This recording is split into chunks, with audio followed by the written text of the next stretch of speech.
हाँ जी, सज्जनों और बेलियों, इस वक्त मैं मलेशिया के अंदर मौजूद हूँ, कुआलालंपुर के अंदर। इस वीडियो के अंदर मैं आपको एक्सप्लेन करूँगा मलेशिया का गुड कंडक्ट सर्टिफिकेट या मलेशिया का पीसीसी आपने पुर्तगाल की एम्बेसी में कैसे जाके अटेस्ट कराना है। पुर्तगाल की एम्बेसी चाहे थाईलैंड के अंदर हो, पुर्तगाल की एम्बेसी चाहे सिंगापुर के अंदर हो, कहीं से भी आप जाके अपना डॉक्यूमेंट पीसीसी या ड्राइविंग लाइसेंस वहाँ से अटेस्ट करा सकते हैं। मगर आज हम इस डॉक्यूमेंट को अटेस्ट कराने लगे हैं थाईलैंड में जाके। थाईलैंड के अंदर बैंकॉक के अंदर मौजूद जो पुर्तगाल की एम्बेसी है, वहाँ से मलेशिया का PCC, good conduct certificate, character cleanness certificate, crime cleanness certificate, police cleanness certificate, ये सारे एक ही नाम होते हैं, ये एक ही डॉक्यूमेंट का नाम है, तो इसको पीसीसी ज़्यादा लोग कहते हैं। तो मलेशिया का पीसीसी या गुड कंडक्ट सर्टिफिकेट वहाँ से अटेस्ट कराते हैं और आपको प्रॉपर प्रोसेस दिखाता हूँ, समझाता भी हूँ, दिखाता भी हूँ।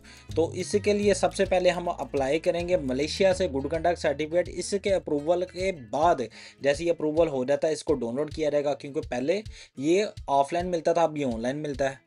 मलेशिया का गुड कंडक्ट सर्टिफिकेट या पीसीसी अगर आप ऑनलाइन अप्लाई करते हो मलेशिया से, तो ये सम टाइम 10 डेज़ के अंदर, सम टाइम 20 डेज़ के अंदर नॉर्मली अप्रूव हो जाता है। बहुत रियर या बहुत कम केसेस ऐसे होते हैं जिनके अंदर 1 मंथ या इससे ज़्यादा का टाइम लग जाता है। ये मैं एक सैंपल दिखा रहा हूँ मलेशिया के पीसीसी की। हमने इसको कलेक्ट कर लिया, अब जा रहे हैं अटेस्टेशन के लिए थाईलैंड। यहाँ पे एक पॉइंट मैं क्लियर कर दूँ कि जो आपने फ़ीस वहाँ पे अदा करनी है वो थाई बात में अदा करनी है, मलेशियन रिंगट नहीं लेके जाने। और वहाँ पे कुछ एटीएम्स भी हैं, मैं आपको दिखा दूंगा। एटीएम से भी आप पैसे निकलवा सकते हो, मगर बहुत कम चांसेस होता है कि एटीएम काम करें। थाईलैंड के मतलब एक चीज़ की वार्निंग पहले मैं दे दूं कि भाई यहाँ पे बहुत गर्मी होती है, बहुत ज़्यादा गर्म मौसम होता है। और जब भी मैं आता हूँ बहुत कम ऐसा होता है कि ठंडी हवाएं चल रही हैं, बारिश हो रही है। अब दूसरी इन्फॉर्मेशन मैं आपको ये दे देता हूँ कि जो पुर्तगाल की एम्बेसी है बैंकॉक के अंदर, इससे 1.1 किलोमीटर दूर एक होटल है या हॉस्टल है। अगर आप पैदल भी चलना चाहो तो 16 मिनट के फासले के ऊपर ये होटल है एम्बेसी से। तो इस होटल का नाम और उसका एड्रेस मैं इस वीडियो के डिस्क्रिप्शन के अंदर डाल दूँगा, आप तलाश कर सकते हो। मलेशिया के पीसीसी या गुड कंडक्ट सर्टिफिकेट या करैक्टर क्लियरनेस सर्टिफिकेट या क्राइम क्लियरनेस सर्टिफिकेट, ये सारे एक ही होते हैं, ये एक ही चीज़ का नाम है, एक ही सर्टिफिकेट का नाम है।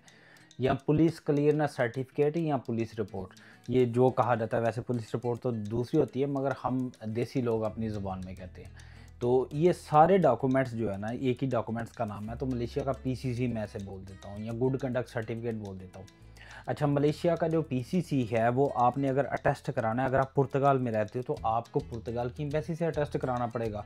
जैसा कि मलेशिया के अंदर तो पुर्तगाल की एम्बेसी है नहीं है, तो उसका तरीकाकार ये है कि आपको थाईलैंड जाना पड़ेगा। थाईलैंड के अंदर बैंकॉक के अंदर मौजूद जो पुर्तगाल की एम्बेसी है, वहाँ से अटेस्ट कराना पड़ेगा। आप अपने दोस्त को भी भेज सकते हो, आप खुद भी जा सकते हो। यहाँ पे मैं एक और अपडेट दे दूँ कि हमने जब थाईलैंड के अंदर मौजूद पुर्तगाल की एम्बेसी जो बैंकॉक के अंदर मौजूद है, वहाँ से जब इस डॉक्यूमेंट को यानी कि PCC of Malaysia, good conduct certificate of Malaysia, इसको जब हमने टेस्ट करवाया था एम्बेसी से, उस वक्त हमने चॉप नहीं थी करवाई। मिनिस्ट्री ऑफ फॉरेन अफेयर पुत्राजया से हमने इसको चॉप या स्टैंप या एंडोर्समेंट नहीं था करवाया। जस्ट डॉक्यूमेंट डाउनलोड किया था विद क्यूआर कोड, क्योंकि ये क्यूआर कोड के साथ आ रहा है। तो हमने जस्ट इसको डाउनलोड किया था, ले गए थे थाईलैंड के अंदर। थाईलैंड के अंदर जैसे ही बैंकॉक के अंदर मौजूद पुर्तगाल की एम्बेसी, वहाँ पे उनको दिया कि इसको स्टैंप कर दें या इसको अटेस्ट कर दें। उन्होंने अटेस्ट कर दिया था। अब अटेस्टेशन होने के बाद फिर हम इसको लेके गए ministry of foreign affair Malaysia में। वहाँ पे जाके हमने इसको स्टैंप दोबारा से करवा लिया था, यानी कि अटेस्टेशन वहाँ से भी करवा ली थी। पहले हमने अटेस्टेशन करवा ली थी पुर्तगाल की एम्बेसी से, उसके बाद हमने अटेस्टेशन करवा ली थी ministry of foreign affair, MOFA जिसे कहा जा सकता है, मिनिस्ट्री ऑफ फॉरेन अफेयर पुत्राजया से। तो ये दोनों जगह से हमने इसको टेस्ट करवा लिया था। टेस्ट होने के बाद ये काबिल कबूल है, पुर्तगाल के अंदर आप इसको इस्तेमाल कर सकते हैं। अभी टाइम हुआ है रात के 3:45। तो मैं पुर्तगाल की एम्बेसी की तरफ जा रहा हूँ जो बैंकॉक के अंदर मौजूद है। मैं पैदल जा रहा हूँ क्योंकि 1.1 किलोमीटर यहाँ से दूर है। इस दौरान मैं आपको ये बता देता हूँ अपॉइंटमेंट का क्या तरीकाकार है और वहाँ पे जाने का क्या शेड्यूल है।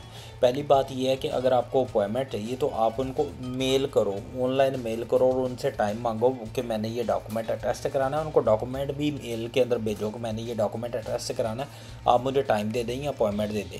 अगर वो आपको रिप्लाई नहीं करते तो फिर ये कि सॉल्यूशन ये भी है कि बुध वाले दिन यानी कि वेडनेसडे, बुध वाले दिन आपने क्या करना है कि सुबह सुबह वहाँ पे पहुँच जाना है। मोस्टली 4 बजे 5 बजे तक वहाँ पे आप पहुँचे हो। क्योंकि टॉप 10 जो बंदे होंगे ना, पहले 10 जो बंदे होंगे वो जो वहाँ पे पहुँचे होंगे, उनको बगैर अपॉइंटमेंट के वो डॉक्यूमेंट अटेस्ट कर देंगे। आपने क्या करना है, वहाँ पे पहुँचना है। पहुँचते ही एम्बेसी के सामने जो गार्ड बैठा होता है अंदर, जो खिड़की के अंदर, तो आपने उस गार्ड को अपना नाम लिखवाना है और उसको बताना मैं इसलिए आया हूँ। तो वो कहेगा ठीक है। आपने उसको रजिस्ट्रेशन वहाँ पे करवा देनी है कि मैं इसलिए आया हूँ। तो आपने एम्बेसी के सामने बैठ जाना है। वहाँ पे कोई मोबाइल इस्तेमाल करने की ज़रूरत नहीं है। वहाँ पे बैठ के वेट करो। तो मोस्टली ये 6 बजे तक, 7 बजे तक 10 बंदे पूरे हो जाते हैं। तो समटाइम 6 बजे तक भी, सुबह 6 बजे तक भी पूरे हो जाते हैं। तो आपने क्या करना है कि आपने बुध वाले दिन 10 बजे बंदे पूरे होने से पहले पहले मोस्टली कोशिश कीजिएगा 4 बजे या 4:30 बजे वहाँ पे पहुँचे हो। तो ये इस चीज़ का ख्याल रखिएगा।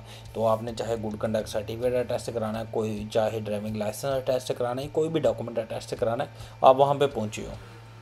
ये जो शेड्यूल मैं आपको बता रहा हूँ, ये सिर्फ थाईलैंड के अंदर, जो बैंकॉक के अंदर पुर्तगाल की एम्बेसी है उसके मतलब बता रहा हूँ। बाकी अगर सिंगापुर के अंदर है, पाकिस्तान में है, दुबई के अंदर है, सऊदी अरेबिया के अंदर इनकी एम्बेसी है, जिन जिन कंट्रीज़ में अगर एम्बेसी है तो उसका ये शेड्यूल नहीं है। ये सिर्फ और सिर्फ ये जो मैं आपको बात बता रहा हूँ, ये सिर्फ थाईलैंड के अंदर मौजूद पुर्तगाल की एम्बेसी से मतलब बता रहा हूँ। सुबह के 4 बज रहे हैं, मैं रोड के ऊपर हूँ, सड़कों के ऊपर गलियों में जा रहा हूँ। तो यहाँ पे 2 चीज़ें भी हैं। देखो, एक तो ये है कि देखो कितना अमन है कि आप इतनी रात को भी जा रहे हो, कोई आपको पूछने वाला नहीं है, कोई आपको नुकसान नहीं पहुँचा रहा।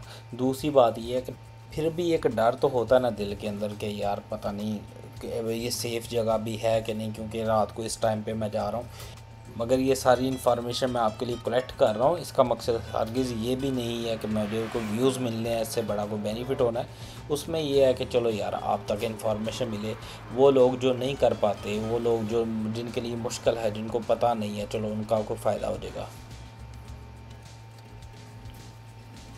यहाँ पे रास्ते का बड़ा ख्याल रखिएगा। मैं यहाँ पे गूगल मैप भी इस्तेमाल कर रहा था, आईफोन का अपना मैप भी इस्तेमाल कर रहा था। कभी वो काम कर रहा था, कभी वो काम नहीं था कर रहा। इस तरह कर करा के मैं यहाँ पे पहुँच गया। तो एक दफ़ा तो मैं रॉन्ग वे पे चला गया, वहाँ से वापस आके फिर मैं यहाँ पे पहुँचा हूँ। तो ये जी गली है एम्बेसी की, ये गली आगे जा रही है एम्बेसी की। तो इस गली की जो मेन निशानी आगे आके आपको दिखाता हूँ, स्टैचू वाली दुकान है, काफ़ी ज़्यादा वहाँ पे स्टैचू बने हुए हैं। तो ये वहाँ की निशानी है।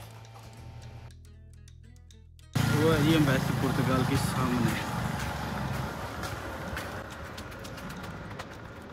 मुझे कोई सर नज़र आ रहा है, एक मुझे लग रहा है कि कोई ऑलरेडी वहाँ पे पहुँचा हुआ है। तो मुझे पहुँचते पहुँचते थोड़ा टाइम लग गया क्योंकि मैं रॉन्ग वे पे आ गया था। तो देखता हूँ। अच्छा, यहाँ पे एक और निशानी है कि ये स्टैचू पड़े हुए हैं बहुत सारे यहाँ पे। मैं पहले वहाँ पे पहुँचता हूँ, बाद में ये चीज़ें आपको दिखाऊँगा। तो जी 4:15 हो गए हैं, मैं एम्बेसी पहुंच चुका हूँ। एम्बेसी की आपको सिर्फ सिक्योरिटी रीज़न की वजह से सिर्फ दीवार दिखा रहा हूँ, बाकी चीज़ें नहीं दिखा रहा। और दूसरी बात ये है कि मेरे आने से पहले एक बंदा यहाँ पे मौजूद था जो कि थाईलैंड का ही शहरी था। तो हम सिर्फ 2 बंदे हैं। 4:15 के ऊपर मैं यहाँ पे पहुँच गया हूँ कि लेट्स सी सुबह का अब वेट करता हूँ। सुबह होने तक बाकी बंदे भी आ जाएंगे और तकरीबन 7 बजे तक सारे बंदे आ जाते हैं, यानी कि 10 बंदे पूरे हो जाते हैं 7 बजे तक। इन्होंने मैक्सिमम तादाद रखी होती है 10 बंदे। तो आपने 10 बंदे पूरे होने से पहले पहले आ रहोगे तो आपका नंबर लग जाएगा। तो अगर आप 10 बंदे पूरे होने के बाद आओगे फिर आपका नंबर नहीं लगेगा। ये सिर्फ बुध वाले दिन के लिए ऑफ़र होती है। तो पब्लिक हॉलीडे का भी आपने ध्यान रखना है कि ये ना हो पब्लिक हॉलीडे हो और आप बुध वाले दिन आ जाओ और इधर पब्लिक हॉलीडे हो। इस चीज़ का भी ख्याल रखना है। अगर पब्लिक हॉलीडे हुआ तो वैसे ज़ाहिर है बंद होगी, तो इस चीज़ का भी आप ख्याल रखिएगा। फ़ीस बताने से पहले मैं आपको एक छोटी सी ये रेलगाड़ी दिखा रहा हूँ। जिस तरह रेलगाड़ी होती है ना ज़मीन के ऊपर, इसी तरह ये पटरियों के बगैर इसके अंदर समंदर के अंदर चल रही है, आप देख रहे हो। तो अब वो बात करते हैं फ़ीस की। जब वहाँ पे मैंने डॉक्यूमेंट सबमिट किया तो उन्होंने कहा कि जब आपने डॉक्यूमेंट इसको रिसीव करने आना है, उन्होंने तो 12 बजे का टाइम दे दिया। मोस्टली 2 बजे आप जाओ तो वहाँ पे डॉक्यूमेंट मिल जाता है। सम टाइम 12 बजे से पहले, 12 बजे के बाद लाइक 1-1:30 बजे भी जाओ तो डॉक्यूमेंट मिल जाता है। तो ये है कि वो कहते हैं 12 बजे के बाद आके डॉक्यूमेंट कलेक्ट कर लेना। अब फ़ीस की बात है, 20 यूरो पर डॉक्यूमेंट है। ये 20 यूरो के इक्वल आपने पैसे देने हैं, मगर पैसे थाई बात के अंदर देने हैं। यूरो में या उनको रिंगट के अंदर पैसे नहीं देने या किसी और करेंसी में पैसे नहीं देने, आपने उनको थाई बात में देने, क्योंकि थाईलैंड के अंदर एम्बेसी है। अगर एम्बेसी दुबई के अंदर होगी, ज़ाहिर है दुबई की करेंसी आपने देनी है। जिस कंट्री के अंदर आपकी एम्बेसी होगी, ये पुर्तगाल की, आपने उस एम्बेसी के अंदर उस कंट्री के हवाले से या उस कंट्री में जो करेंसी चल रही है उस करेंसी में पैसे देने हैं। अब वो बात आ जाती है कि डॉक्यूमेंट की टाइप्स के हवाले से पैसे, चाहे डॉक्यूमेंट आपका गुड कंडक्ट सर्टिफिकेट है यानी कि पीसीसी है मलेशिया का या जिस भी कंट्री का, उस कंट्री का आपके पास पीसीसी है, या फिर डॉक्यूमेंट आपके पास ड्राइविंग लाइसेंस है, इस तरह का कोई भी डॉक्यूमेंट हो, दोनों डॉक्यूमेंट्स की सूरत में एक ही प्राइस है, 20 यूरो आपने पर डॉक्यूमेंट अदा करने हैं। एक डॉक्यूमेंट है 20 यूरो, 2 डॉक्यूमेंट है तो आपने 40 यूरो, इस हिसाब से आपने डॉक्यूमेंट्स देने हैं। अब जो ड्राइविंग लाइसेंस था उसको पहले मैंने ministry of foreign affair Malaysia से अटेस्ट करा लिया था, मगर हमारे पास जो गुड कंडक्ट सर्टिफिकेट या पीसीसी था मलेशिया का, वो मैंने मलेशिया से अटेस्ट नहीं था कराया, तो उसके बावजूद भी उन्होंने अटेस्टेशन कर दी थी एम्बेसी वालों ने। अब यहाँ पे एक और बात बता दूँ कि अगर आपके पास पैसे थोड़े हैं और आपने एटीएम यूज़ करना है तो बिल्कुल एम्बेसी के पास एटीएम है, ये सिटी मॉल है, मैं आपको ये भी दिखा देता हूँ। एम्बेसी से थोड़ा सा आगे आ रहोगे ना तो आपको इस तरह शॉपिंग मॉल मिल जाएगा। तो उसके अलावा ये भी है एक मॉल, तो थोड़ा सा यानी कि एम्बेसी इस गली में है, एम्बेसी इस गली में है। ये एम्बेसी की दीवार के बिल्कुल साथ ही अगर आप जाते हो ना, इसी गली में अंदर, पुर्तगाल की एम्बेसी की बात कर रहा हूँ, किसी और एम्बेसी के ना समझ लेना, इसी गली में आप आगे जाते हो तो आपको वो सामने नज़र आ रही है फेरी, शायद नज़र आ रही है, वो जा रही है, गुजर रही है भाई, तो यहाँ से आपको फेरी भी मिल रही है। ये जो पुर्तगाल की एम्बेसी है ना, ये बिल्कुल इसके पीछे है, ये देखिए पीछे, उसके पीछे है, और स्टेशन यहाँ पे बना हुआ है, तो स्टेशन का नंबर है स्टेशन नंबर 3। तो आप इस बोर्ड पे ऊपर बैठ के, यानी कि पब्लिक बोर्ड के ऊपर, मैं तो पब्लिक बोर्ड प्रेफर करूंगा क्योंकि 16 थाई बात सिर्फ मांग रहे हैं, आप जाओ, एक ट्रिप का 16 थाई बात है। तो जब तक हमारा डॉक्यूमेंट अटैच नहीं हो जाता तब तक हम खाना ढूंढ लेते हैं। तो ये 3 नंबर है तो हमने 10 नंबर पे जाना है, तो 10 नंबर पे चलते हैं तो वहाँ पे खाना खुना मिल जाता है। 10 नंबर पे से वापस भी आया जा सकता है यहाँ पे, और खाना खा के जैसे ही हम वापस आएंगे तो जाके हम अपना डॉक्यूमेंट कलेक्ट कर लेंगे। यानी कि एक अच्छी जगह है यार, टाइम स्पेंड कर सकते हो इसमें। तो सिर्फ 16 यानी कि थाई बात लगेंगे, आपकी राइड हो जाएगी।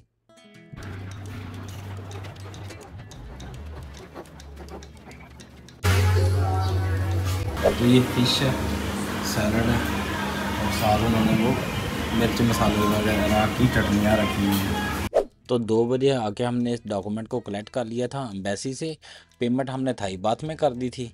ये थी वीडियो, ये थी information about good conduct certificate के मतलब, पीसीसी के मतलब कि आपने पीसीसी किस तरह आपने अटेस्ट करवाना है। अब दूसरी बात जो अटेस्टेशन की है ड्राइविंग लाइसेंस की, अगर मलेशिया का ड्राइविंग लाइसेंस अगर आपने अटेस्टेशन करवानी है, पुर्तगाल में अगर आपने चेंज करवाना है तो उसका तरीकाकार क्या है, उसका भी सेम तरीकाकार है। उसमें आपने क्या करना है, ड्राइविंग लाइसेंस को लेके जाना है ministry of foreign affair Malaysia में, क्योंकि मलेशिया का ड्राइविंग लाइसेंस है, वहाँ पे लेके जाना है, इसका फोटोकॉपी निकलवा लेनी है, दोनों साइड की फोटोकॉपी एक ही सफ़े के ऊपर आ जाए। अब आपने वहाँ पे लेके जाना है, उनको बोलना है कि ये मुझे अटेस्ट कर दें, वो 10 रिंगट लेंगे ministry of foreign affair Malaysia वाले, आपका डॉक्यूमेंट यानी कि आपके जो फोटोकॉपी है उसके ऊपर चोप कर देंगे, आपका ड्राइविंग लाइसेंस वहाँ से अटेस्टेशन हो गई। अब क्या करना है, इस ड्राइविंग लाइसेंस को आपने अगर अटेस्ट कराना है, अगर आप अटेस्ट कराना चाह रहे हो पुर्तगाल की एम्बेसी से, उसका सेम तरीकाकार है जिस तरह पीसीसी ऑफ मलेशिया या good conduct certificate of Malaysia या किसी भी कंट्री का कोई डॉक्यूमेंट आप पुर्तगाल की एम्बेसी से अटेस्ट कराना चाह रहे हो, इसी तरीके से आपने ये ड्राइविंग लाइसेंस अटेस्ट करा सकते हैं। वहाँ पर ड्राइविंग लाइसेंस की वो जो फोटोकॉपी है वो साल लेके जाइएगा, जो अटेस्टेड है मिनिस्ट्री ऑफ फॉरेन अफेयर से, जो भी आपके कंट्री है, अगर आप दुबई से हो, सऊदीया से हो, मलेशिया से हो, थाईलैंड से हो, या किसी भी कंट्री से हो, चाहे पाकिस्तान इंडिया से हो, वहाँ पे आपने अपने कंट्री के मिनिस्ट्री ऑफ फॉरेन अफेयर से उसको अटेस्ट करा लिया। उस कंट्री से अटेस्ट कराना है जिस कंट्री का वो डॉक्यूमेंट या वो ड्राइविंग लाइसेंस इशू हुआ है। अटेस्ट होने के बाद आप पुर्तगाल की एम्बेसी में चल जाओ, वहाँ पे आप अपना डॉक्यूमेंट दो कि मैंने जी ये अटेस्ट कराना है, ड्राइविंग लाइसेंस है, गुड कंडक्ट सर्टिफिकेट, जो पीसीसी है, कोई भी आपका डॉक्यूमेंट है जो आपने अटेस्ट कराना चाह रहे हैं पुर्तगाल की एम्बेसी से, वो अटेस्ट करा सकते हैं। अब वो ड्राइविंग लाइसेंस को जब आप पुर्तगाल में ले जाओगे वहाँ पे जाके चेंज कर लीजिएगा। ये छोटा सा प्रोसेस है। मलेशिया या थाईलैंड के गुड कंडक्ट सर्टिफिकेट या पीसीसी को अगर आप एम्बेसी में, पुर्तगाल की एम्बेसी में टेस्ट कराना चाह रहे हैं तो मेरा नंबर वीडियो के डिस्क्रिप्शन के अंदर मौजूद है, आपको जो हेल्प या इन्फॉर्मेशन चाहिए होगी तो मुझसे ले लीजिएगा। ये थी वीडियो, ये थी इन्फॉर्मेशन। अगर आपको लगता है कि मैंने कोई वैलिड इन्फॉर्मेशन आप तक डिलीवर किया है या अच्छा आपको कंटेंट दिया है या कोई मेरी मेहनत आपको पसंद आ रही है, तो मेरी वीडियो को लाइक कीजिएगा, मेरे चैनल को सब्सक्राइब कीजिएगा और दूसरों के साथ शेयर कीजिएगा और उनसे भी रिक्वेस्ट कीजिएगा चैनल को सब्सक्राइब करें ताकि ज़्यादा से ज़्यादा इन्फॉर्मेशन दूसरों तक पहुँच सके। अपना बहुत सारा ख्याल रखिएगा, दुआ में याद रखिएगा। अस्सलाम वालेकुम।